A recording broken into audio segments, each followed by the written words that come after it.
श्री गणेशाय नमः, श्री सद्गुरु रामचंद्राय नमः।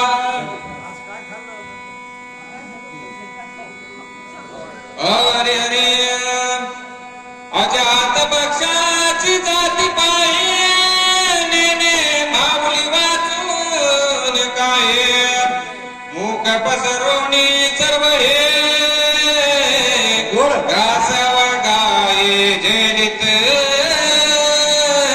माझी गावकऱ्याला वर्तन करतात बाबा, अजात पक्षाची जाती बाबा, त्याला हात नसतं, पाय नसतं, पंखही नसतात, मूक पसरित आणि मायेचा घास घेण्याची वाट पाहत, तसं मी त्या लहान लेकरासारखा होतो असा अर्शनार बोलू लागले। तेही तैसेची प्रेमे तेने,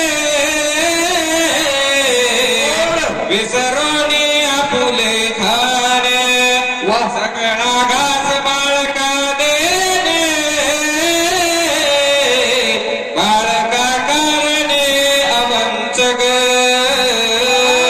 माईचं प्रेम सांगितलं, सर्वस्व कशासाठी असतं? लेकरासाठीच असतं ना बाबा। लेकरासाठी माय आपल्या तोंडातला घास काढते आणि त्या लेकराला भरवते। तशा माझ्या स्वामीने माझ्यावरती कृपा केली, रामायण रूपी घास माझ्यासारख्या पामराला दिला। दिल्याच्या नंतर तुझे माझा ईश्वर, तुझे माझा सद्गुरु, मज दिना उतारू, गेला साजा ऋतुवा एके। माझ्या हात हनुमंतरायाच्या पुढे जोडलेत महाराज। अप्सरा म्हणते हनुमंतराय, तूच माझा सद्गुरु आहेस, तूच माझा उद्धारू आहेस। का? कारण या जगाचा उद्धार तुम्ही केला। गावकऱ्याने हात त्या ठिकाणी नाथ महाराजांच्या समोर जोडले। जोडल्यानंतर संसार सागरी बुडता, सद्गुरु वाचुने तत्वता, आनंद हे सोडविता, सत्यवार्ता ही माझी। या संसार रूपी सागरामध्ये बुडत असताना आपल्याला सोडवणार आहे का हो कोणी? कोण सोडित महाराज? राम महाराज म्हणाले कोणी सोडवणार नाही। सासरवाडीहून फोन आल्यावर म्हणायत मला एकट्याला जमत नाही, आखर राशन कार्ड धोंडे जेव्हा न्यावं लागतं। भाऊ आहे, चुलता आहे, पण हे बघा हे सगळे सुखाचे सोबती आहेत, दुःखाचं कोणीच नाही। भाऊ येणार नाही, बहीण येणार नाही, लेकर बायको पोरं येईल का हो? सुख के सब साथ येत महाराज। या संसार रूपी सागरामधून जर तोडवणार कोण असेल, सद्गुरु शिवाय आपल्याला सोडवणार कोणी नाही असा अर्शनार बोलू लागले। उतरले ब्रह्मांड अनेके, येथे मज सारिके रंगे, कोणी लेखे लेखावी। तुम्ही एक लेणी एक ब्रह्मांडाचा उद्धार केलाय। जनार्दन स्वामीला गावकरही म्हणतात, हे बघा महाराज तुम्ही सर्वस्व ब्रह्मांडाचे उद्धार करते आहात, मग इथं माझ्यासारख्या पामराचं काय आहे असा अर्शनार बोलू लागले। भवसागरी तारक जगी तू एकला एक, तुझ वाचुने आनिक न दिसे देख त्रिजगती। या संसार रूपी सागरामध्ये सोडवणार कोणीच आम्हाला दिसलं नाही, एकला एक तू आहेस। म्हणून माझ्या तुकोबारांनी सांगितलं, कारे नाटविशी कृपाळू देवाशी आणि पोषितो जगाशी एकला तो, त्याच्याशिवाय दुसरं कोणी नाही असा अर्शनार बोलू लागले। एका जनार्दनाचे रंगे, अंध पगोदीन मुखे,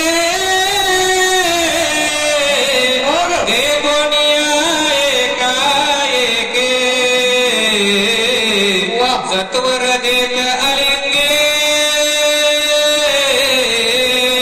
काय वर्णन करावं बाबा?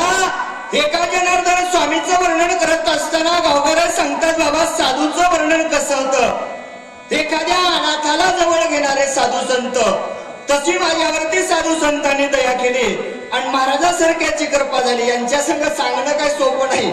महाराजांचा आवाज बघा, आम्ही नवीन आहेत, पण जसं जमल तसं सांगत असताना अप्सरेनं सांगितलं, हनुमंतराय माझ्यासारख्याचा उद्धार तुझ्यामुळे झाला. झाल्याच्या नंतर नाम एक रूप एक वर्णाश्रम धर्म एक जगी जनार्दन एक वा नाम तारक त्रिजगती रूप एक आहे, दुसरं आहे का हो कोणी? नाहीच ना. आमचे साईबाबा म्हणले सबका मालिक एकच आहे ना, दुसरं आहे का कोणी? नाहीच ना. का नाही बाबा? चौऱ्यादी जाणं साई शास्त्री कारण 18 पुराण हरीशी घातली, त्या हरीशिवाय दुसरं सोडवणार कोणी नाही असा असणार बोलू लागले. एका जनार्दना शरण करोनी अप्सरा स्तवन गोड. सांगो पाहे पुढील चिन्ह सावधान परिसावे. त्याच्यानंतर स्वामीला शरण जाऊन माझ्या गावाला सांगतात, बाबा अप्सरेचा तर या ठिकाणी उद्धार झालाय, पण पुढीलही कथन सांगायचंय. मग वेळोवेळी महाराजांना सावध म्हणण्याचं काय कारण असेल? राम महाराज लई वेळा गाथ्यामध्ये असेल, ग्रंथामध्ये असेल सावध शब्द आलाय, पण सावध का संतू संतांनी सांगितलं?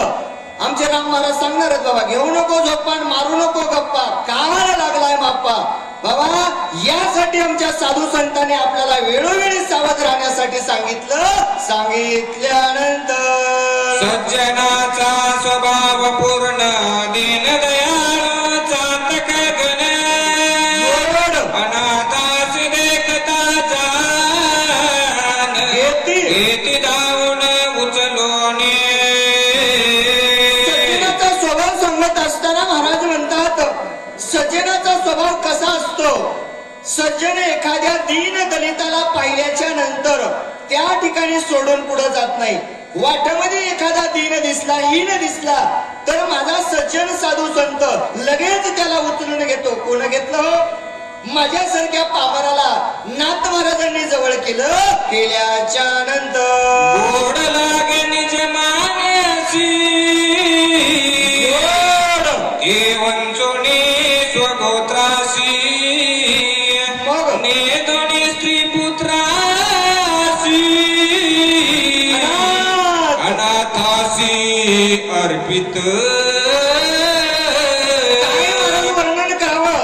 गोड लागे निज मानशी, मनाला गोड लागलेला घास सांगितला. आपल्याला गोड फक्त धोंडे लागायले. भागवत महाराज धोंडे खाऊन आले आमचे भागवत महाराज बालू महाराज असो गाडीमध्ये. ताईचाही या ठिकाणी आगमन झालं, पण ताई या ठिकाणी बघा महाराजांना वर्णन केलंय, गोड लागे निज मानशी, माईच्या मनाला लागलेला गोड घास माय आपल्या ताटातला काढते, दिवसभर लेकराची वाट पाहते आणि लेकराच्या मुखामध्ये घालते.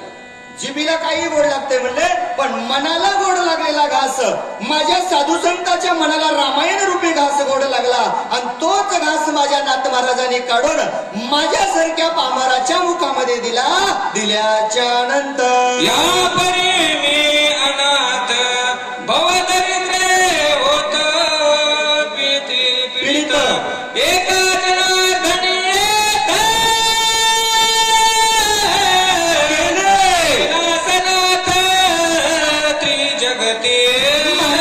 यापरी मी अनाथ होतो, साधू संतांनी मला जवळ घेतलं आणि माझ्यासारख्यावर रामायण रूपी घास देऊन या त्रिजगतामध्ये मला सनात केलं. केल्याच्या नंतर झाले अप्सरा उद्धरण पुढे काळ नेहमीचे मर्दन एका जनार्दना शरण गोड. निरूपण उरले असे. महाराजांनी सांगितलं, बाबा अप्सरेचं उद्धरण झालेलं आहे आणि पुढच्या अध्यायामध्ये काळ नेहमीचं मर्दन होणार आहे. घोड निरूपण म्हणले पुढे उरलेलं आहे, त्याच्यासाठी सांगितलं सावध होऊन ऐका. आता पुढच्या अध्यायामध्ये सुंदर वाचक सूचक येणार आहेत आणि काळ नेहमीच मर्दन करणार आहेत. धोंड्याच्या महिन्यात आपल्या गावात मर्डर होणार आहे म्हणजे चिंता करण्याची गरज नाही बाबा, याच्यातही पुण्य लागणार आहे. अशी असणारी गोड रूपी या ठिकाणी सेवा करण्याचा योग आला. महाराजा संघ सेवा करण्याची संधी भेटली. जसं जमल तसं सांगितलं. जे काही चांगलं वाटलं असेल ते माझ्या स्वामीचा आशीर्वाद समजून जीवनामध्ये उपयोगी आणा. बोलता बोलता धावत्या वेळामध्ये सांगण्याचा प्रयत्न केला.